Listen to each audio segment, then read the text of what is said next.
కష్టకాలంలోనూ కలిసే ఉన్నాం. మన బంధం ప్రాంతీయ సుస్థిరతకు మూలస్తంభం. భారత ప్రధాని తన కారులో తీసుకెళ్లిన పుతిన్, అందులోనే 30 గంట ఏకాంత భేటీ. భారత్తో అనుబంధం పార్టీలకు అతీతమన్న రష్యా అధినేత. ఒకే వేదికపై భారత్, చైనా, రష్యా సారథులు అంటూ చూస్తా ఉన్నాం.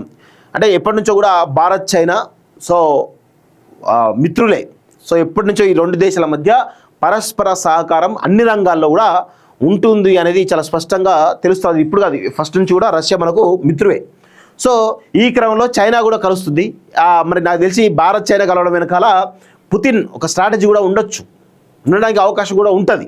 ఎందుకంటే పుతిన్ ఖచ్చితంగా ఇప్పుడు అమెరికా లాంటి దేశం మీద ఖచ్చితంగా వాళ్ళ ఆధిపత్యాన్ని దించాలి అంటే అమెరికా, చైనా కూడా కలిసి కలిస్తారు.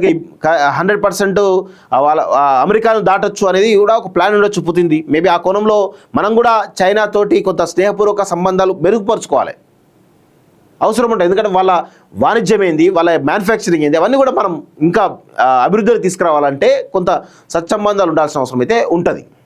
నరేంద్ర మోడీ, రష్యా అధ్యక్షుడు పుతిన్, చైనా అధ్యక్షుడు జిన్పింగ్.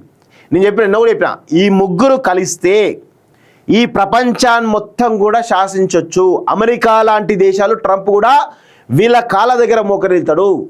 అంత పెద్ద వాణిజ్యపరమైనటువంటి అంశాల విషయంలో కావచ్చు, లేకపోతే ఇంకా చాలా రకాల అంశాల విషయంలో ఈ మూడు దేశాలు కూడా చాలా పకడ్బందీగా కలిసికట్టుగా భాగస్వామ్యంతో ఉండాల్సిన అవసరం అయితే ఉంది.